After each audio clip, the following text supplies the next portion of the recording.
Tallahassee, and our live team coverage continues now with CBS 4's Rielle Creighton. She's outside Marjory Stoneman Douglas High School, where school superintendent Robert Runcie just spoke. Rielle.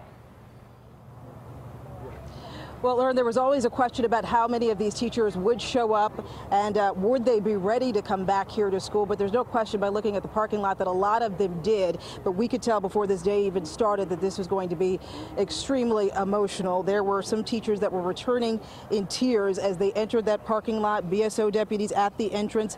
There were also a lot of hugs between faculty and staff as they were being greeted as they came in. There were also some smiles. The school did have a variety of support services on hand, including therapy dogs. We were told that the day was to start with a breakfast at 8 a.m. Then it would be a time for teachers and staff to reconnect and begin the healing process. No cameras allowed inside, but just a short time ago, as you said, we did hear from Superintendent Robert Runcie and administrators about what it was like to be inside. Today you've seen teachers come in and out. Today is really just a day we're giving the teachers to come back in, to meet with each other, to spend a couple hours at the school, to receive any services and support that they need to.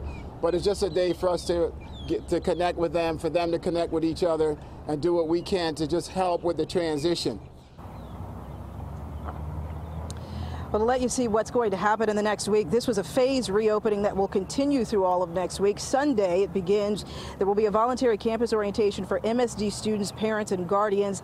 Then Monday, all staff are expected to return. Today was optional, but they have to be back on Monday for planning to prepare for students, to which there will also be support services available on that day. And then on Wednesday, that is the big day. Students come back. They had been scheduled to return on Tuesday, but it was moved back to give them just one more day to process what's happened.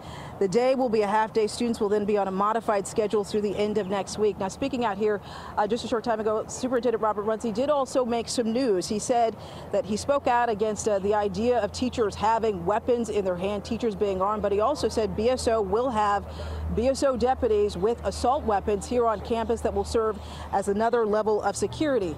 Now, as to what happens with Building 12, that is the freshman building where the shooting happened.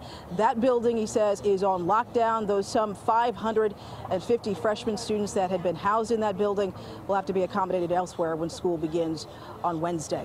We're live in Parkland. Rielle Creighton, CBS 4 News.